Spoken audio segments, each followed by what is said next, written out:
দেখুন, এটা হচ্ছে মাহে রমাদান। মাহে রমজানে আমি বলতে চাইছি যে প্রথমত সবচাইতে বেশি গুরুত্ব দেবেন মাহে রমজানের সিয়ামের উপরে। মাহে রমজানের সিয়ামের উপরে। কারণ মাহে রমজানে যতগুলি ইবাদতের কথা বলা হয়েছে সবচাইতে গুরুত্বপূর্ণ মহত্বপূর্ণ হচ্ছে সিয়াম বা রোজা। কারণ সিয়াম হচ্ছে ইসলামের একটি স্তম্ভ, রুকনুম মিন আরকানিল ইসলাম। ইসলামের আরকানের মধ্যে একটি বিশেষ রুকুন। যদি কেউ এই রুকুনকে ছেড়ে দেয় বা অমান্য করে তাহলে সে দিন ইসলাম থেকে বহিষ্কৃত হয়ে যাবে, বেরিয়ে যাবে, সে আর মুসলমান থাকবে না। সুতরাং এটা হচ্ছে ওয়াজিব, ফরজ। রাসূলুল্লাহ সাল্লাল্লাহু আলাইহি ওয়াসাল্লাম একটি হাদিসে বলেছেন যে আল্লাহ রাব্বুল আলামিন বলেন, অর্থাৎ হাদিসে কুদসি আল্লাহ বলেন,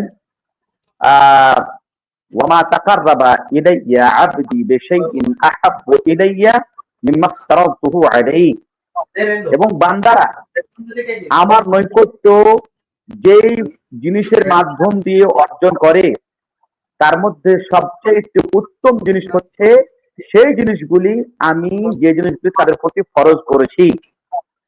সুতরাং রোজা হলো ফরজ, সিয়াম হলো ফরজ। ফরজকে ছেড়ে দিয়ে সুন্নাত নিয়ে কোনো সময় টানাটানি করবেন না। আগে ফরজকে আদায় করবেন, তারপরে সুন্নতের দিকে যাবেন। এবং দ্বিতীয় কথা হচ্ছে সিয়ামের আগে নামাজ কায়েম করবেন। কারণ নামাজ একটি এমনই বিষয়, ইসলামের একটি এমনই রুকুন, যে রুকুনটি পরিত্যাগ করলে ছেড়ে দিলে মানুষ কাফের হয়ে যায়। আর যখন কাফের হয়ে যায় তখন সে যদি হাজারো মাস রোজা রাখে তার রোজার কোনো দাম থাকে না, মূল্য থাকে না, আল্লাহ তার গ্রহণ করেন না, এবং সেই সিয়ামের কোনো আল্লাহর কাছে মূল্যই থাকে না। রাসূলুল্লাহ সাল্লাল্লাহু আলাইহি ওয়াসাল্লাম নামাজের সম্পর্কে বলছেন, আলা আহদুল্লাযী বাইনানা ওয়া বাইনা আল কুফরি ওয়া শিরকি তারকুস সালাহ, ফামান তারাকাস সালাতা মুতাআম্মিদান ফাকাদ কাফারা। আমাদের এবং কাফেরদের মধ্যে পার্থক্য হচ্ছে নামাজ। যেই ব্যক্তি নামাজকে ইচ্ছাকৃত ছেড়ে দিল সে কাফের হয়ে গেল।